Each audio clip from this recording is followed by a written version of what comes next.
Welcome to Redbeard and the Den of Tools.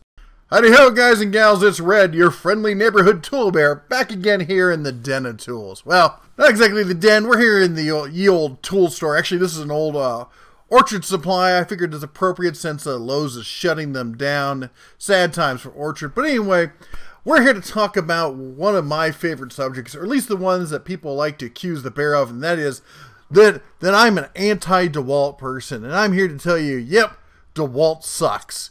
Yeah, they're probably the worst tool company out there, and here's the reasons why. The number one reason why DeWALT sucks, and you've heard me say it time and time again, is batteries. Oh my gosh, when you look at this.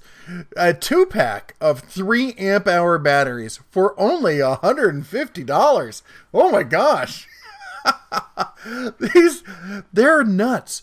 I gotta say, I've looked at a lot of battery packs, and DeWALT is near the bottom when it comes to quality. I'm sorry, but for it being a professional grade line of tools, they've got some average to below average battery packs. And on top of that, the price they ask for them is ridiculous. Here's something even funnier. Maybe you've seen it in some of my videos where I shake the DeWALT, and the battery in it on the bottom of the drill rattles. And all the DeWALT fanboys are quick to jump in like, you know, a bit of duct tape there will fix that. It helps wedge it in there a little tighter. I'm like, yeah, you know, when it comes to Harbor Freight's, you know, base model tools, and somebody says, well, you know, you got to do something to fix it, everyone kind of goes, yeah, that's Harbor Freight. But this is DeWALT, guys and girls. This is the company that's telling you they're number one when it comes to professional grade tools. And the batteries don't even stick on that well. But anyway, I don't know what it is or how they get away with it, but they do. And I see guys, they've got 20, 30 batteries, and you know they're paying $100 each or something like that for them. Yeah, you can get them on sale. We're not here to talk about, well, you know, there's this one sale on the second Tuesday of every other month that if you go before 5 o'clock, no, you know, this is the average price, all right? This is what they're asking for it. And look at that. Look at the fanboys there. 57 5-star reviews at $150. Oh, and it just gets better from here. Let's talk about chargers, shall we? Look at this, $75, $74. I'm sorry, the bear apologizes wholeheartedly for a 12 and 20 volt lithium ion charger. The description, it doesn't say here, but the description down below says it'll charge a full-size battery pack in an hour. Oh wow, a whole hour. That means it's not a rapid charger. This is your basic, just regular old charger, and they want $74 for this thing. Now, granted, it will do their 12-volt system, but most companies that do 12 and 20 or 12 and 18 or whatever you want to round your numbers to, most of them do the same thing, but not at that price. Oh, let's talk about some of their accessories, shall we? I had this one in the shop. What a joke this thing was. Now, I know there's better ones out there. People are going to be like, oh my God, I can hear the fanboys screeching and pulling out their hair from here. Oh, you got to do this. You got to do that. You got to, you know what? No, for $202, I don't got to do nothing. All right. I got to take it back to the store. That's what you got to do.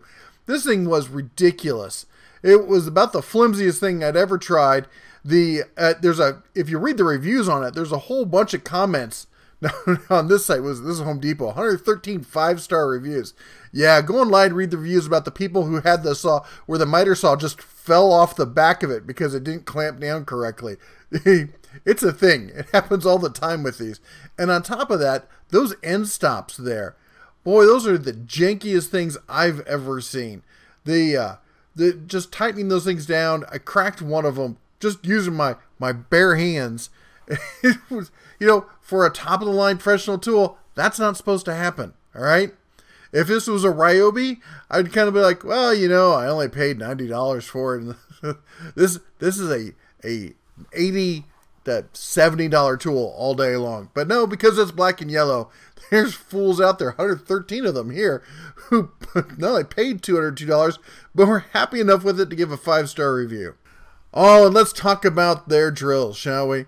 Oh my gosh, people are like, well, you know, the blah, blah, blah. No. This is the basic entry-level drill. It's $100, 20 volt. This thing is gutless. Gutless. Oh, and look, it comes, I love it. People are like, well, you know, if you compare it against the Herc, you got to add an extra battery to come out. No, I don't, because those are 1.3 amp hour batteries. 1.3. And they don't even have a fuel meter on them. And there's no fuel meter on the drill. You just got to look at it and go, I hope it's charged. Oh my gosh. I know people are going to be like, but the brushless, but the brushless. Oh my gosh. Man, they're throwing brushless in everything these days. Oh, here's a brushless random ordered sander. Tool only for only $120. Oh, sorry, $119. For a tool only orbital sander. At least it's variable speed, right? Oh, here's your brushless lawnmower. Yeah, I think this thing got panned, didn't it?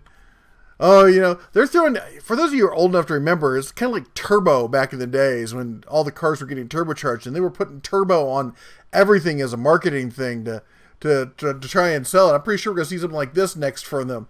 Now, brushless safety glasses. It's kind of like gluten-free on everything. Or was it the trans fats? They have stuff now with no trans fats. Didn't have trans fats to begin with, but anyway, to be fair, I actually have a pair of these glasses. I love them. They're probably the best safety glasses, at least most comfortable ones that I own. And you know, that brushless must be working because I haven't had to change the batteries in them yet. Oh, and I know someone's going to say, well, the miter saws. Yeah, everyone likes to say, well, you know, the DeWalt miter saw is the best miter saw out there you can buy. To which I have to say, you've obviously never heard of the name Festool, or Bosch for that matter.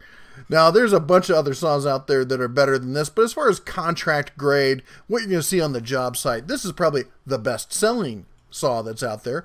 Of course, you know, the Ford Pinto was the best-selling car in 1976, and, you know, its sales were blowing up, if you know what I mean. Oh, I kid, but, you know, you got to read the comments on this. It's got 3.5 stars, but you got to understand the way Amazon works their rating system. If you look at it, fully 1/3 of all these reviews are people who were not happy with the purchase. Some of them screaming, ranting about DeWalt, about the fence being off, or the handles breaking, or just being junk, or gutless, or whatnot. This is a $650 saw. 1/3 of the people bought it were not happy with it. That's not a good at-batting percentage when it comes to something like that. If you're in the major leagues, that's a dang fine on base percentage. When you're coming to power tools, not so much. All right, and let's talk about warranty, shall we? I've told you guys this many, many times. DeWalt's warranty, 1.5 stars, and that's with Consumer Affairs. Don't like Consumer Affairs? How about the Better Business Bureau? They just gave them an F. I tell you, people send those things off, and it's like sending it to a black hole, and it may or may not come back. All right, my other pet peeve I've got with DeWalt is the committed to building the best built in the USA with global materials. No, what it should say is assembled in the USA. These things aren't built here. They're put together like Legos. All right, I may be oversimplifying the case, and for those of you who may be working at DeWalt, I think that's great. I think it's awesome that we're trying to bring manufacturing jobs back here.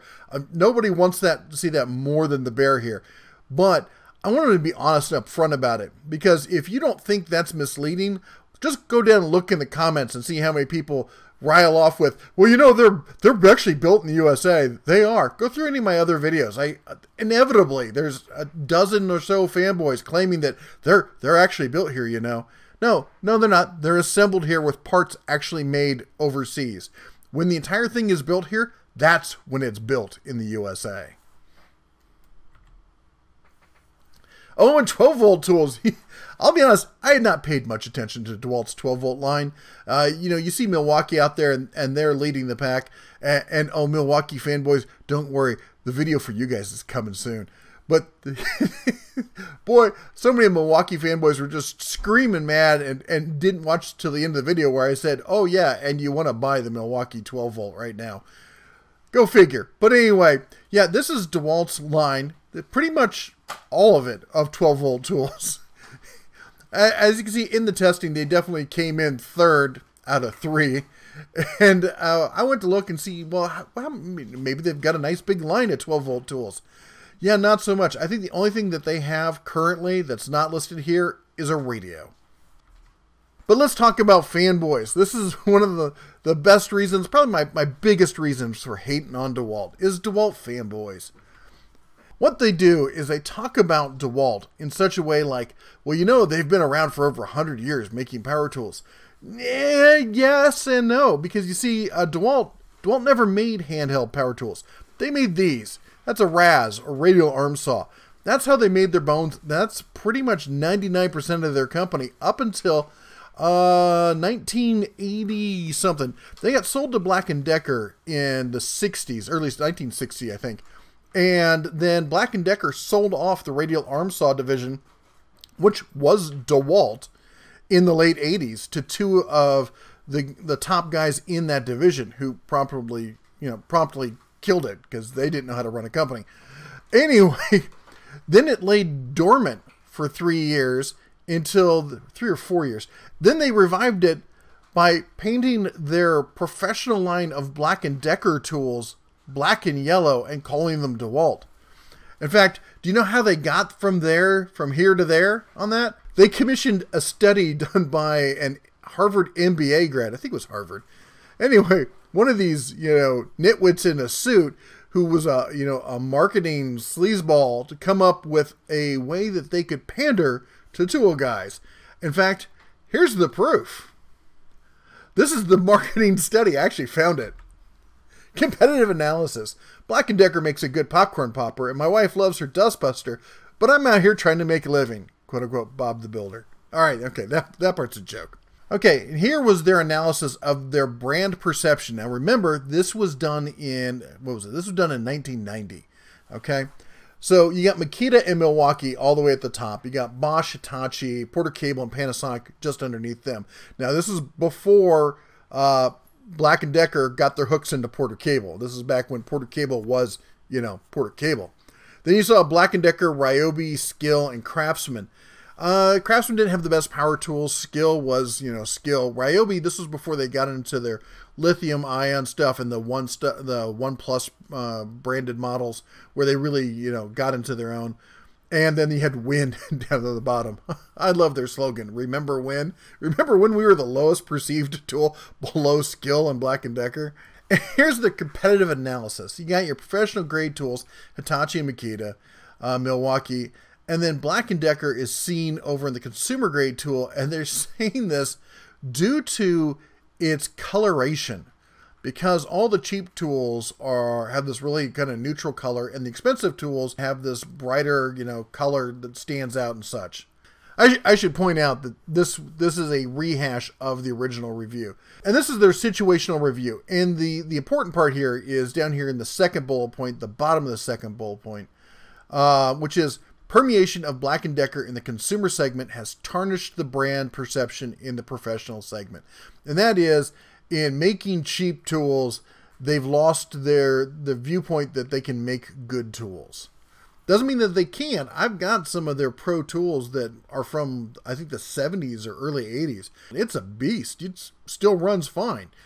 But, because they made so many cheap tools, that's kind of the way most people looked at them after that point. So these MBA wanks, they just said, let's come up with some solutions in a way we can fix this. Option 1, harvest tradesman channel and focus on consumer and industrial. No, too easy to allow, major professional, blah, blah, blah. Okay. Option 2, sub-brand the products with a new major label and Black & Decker, which is what they had done in the past when they came out with their line of professional tools. I think it was called the Trade Tools line. The option 3 was drop the tainted Black & Decker name from the professional segment. Just give up on the professional segment, relegate the Black & Decker name to the consumer segment, and come up with a new name and new colorization to differentiate themselves as a whole new brand. Or better yet, an older brand resurrected from the grave. And this is where their marketing study came in, and they took this, they're like, we own this DeWalt brand. Let's see what people think about it. And they look and they see that Black & Decker DeWalt branded saws have a very high brand recognition and durability, best-in-class reputation in the professional segment. Furthermore, customers surveyed in the prior research indicated that 51% purchase interest in DeWalt branded tools and even higher purchase interest of 58% when DeWalt is being serviced and distributed by Black & Decker. I don't know where they came up with that part, but Most of the people I knew back in then who figured out that it was actually Black & Decker, who didn't want to have anything to do with it.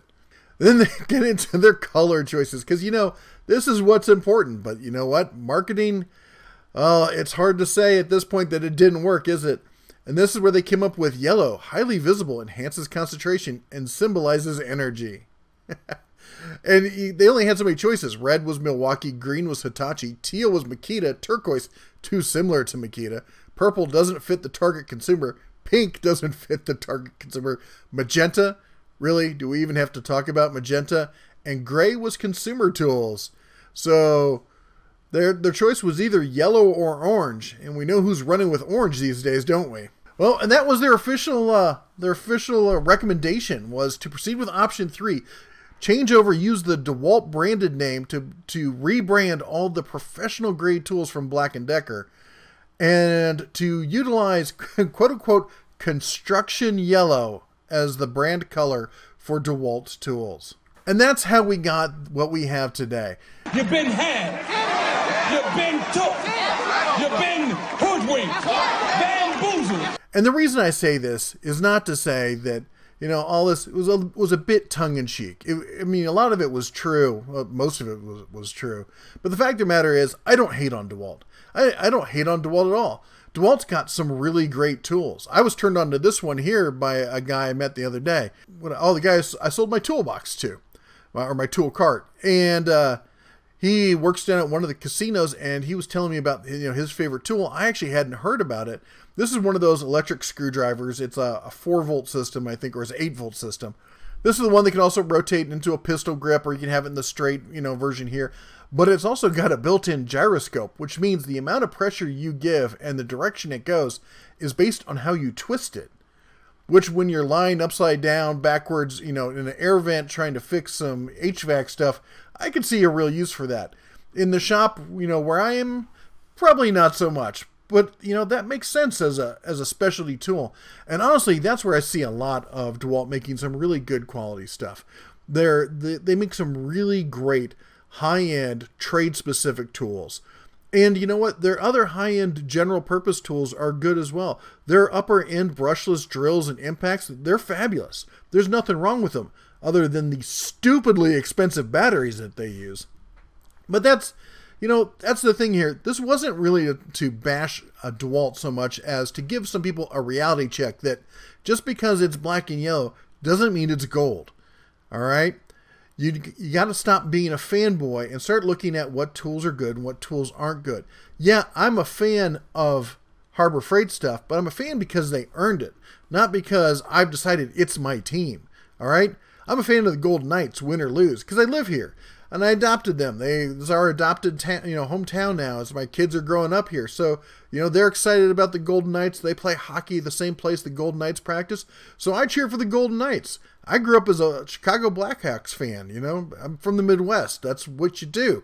But, what else you do? When your kids get excited about them, as a Papa Bear, you get behind them and you help them share that excitement, because that's a special thing for kids. And, that's what sporting events are for, to be passionate about and to care about no matter what. These are tools. This is not a sports team. So stop being a fanboy. Stop defending things that are indefensible. And admit it when something isn't always perfect. I don't hate DeWalt. I hate some of the things DeWalt does. I hate how much they charge for the batteries. I hate that their service is, well, what a bear does in the woods. I hate the fact that they keep saying made in the USA when it ain't really made in the USA. I think it's great they're bringing stuff back to the USA and jobs and such.